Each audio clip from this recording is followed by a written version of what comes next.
Hey everyone, welcome back. David in History for the Ages here. So I want to just do something quick as a reaction to the news this morning that Harris picked Walz to be her vice president nominee and not Shapiro. Shapiro is governor from Pennsylvania, very popular, over 60% approval. Minnesota not doing as well, but she went with a guy from Minnesota. And this is connected with something historically related to the Democratic Party that's really an important issue. About 20 some years ago, when Al Gore was running, the year 2000, he picked Joe Lieberman to be his vice president nominee. And Joe Lieberman, who is very kind of grounded, well liked, well respected on people from both sides of the aisle, was Jewish, and frankly, most people in the Democratic Party didn't care.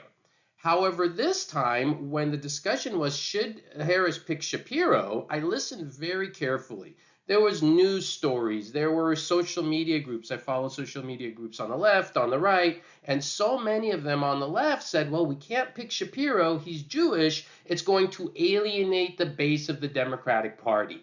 And this is a real problem. Now, this is not to say there aren't any issues in the Republican Party regarding anti-Semitism. There are. But when you look at this graph and you see polling data over a 20-year period, and you consistently see that it's the Republican Party that shows more sympathy towards Israel, and you see the real big dips in the blue line in the Democratic Party, and then you see what's going on college campuses. Objectively, college campuses are more left-wing, and we clearly see a lot of anti-Semitism on college campuses. I have a whole video explaining that. What we're seeing is the reason that Shapiro was not picked, while it won't be said out loud by a lot of people, but very quietly it's been said, and it's actually been said out loud by some news broadcasters and, as I said, some various left-wing social media groups, is that he's Jewish and we can't pick him.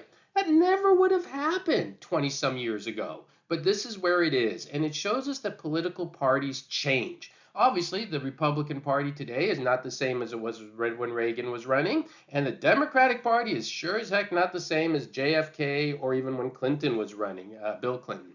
So this is a concern. I think this is kind of a point of view that a lot of people aren't familiar with. And this chart, I think, is really important because it indicates what I've been telling people for a long time. If you're Jewish and you support Israel, if you're not Jewish and you support Israel, it's the Republican Party that has your back more than the Democratic Party. And that's just an objective fact. And if this upsets some people, so be it. That's the reality.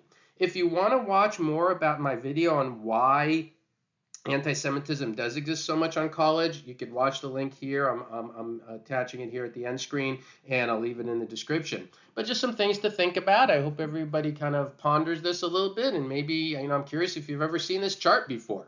All right, everyone, have a great day. Thank you for watching.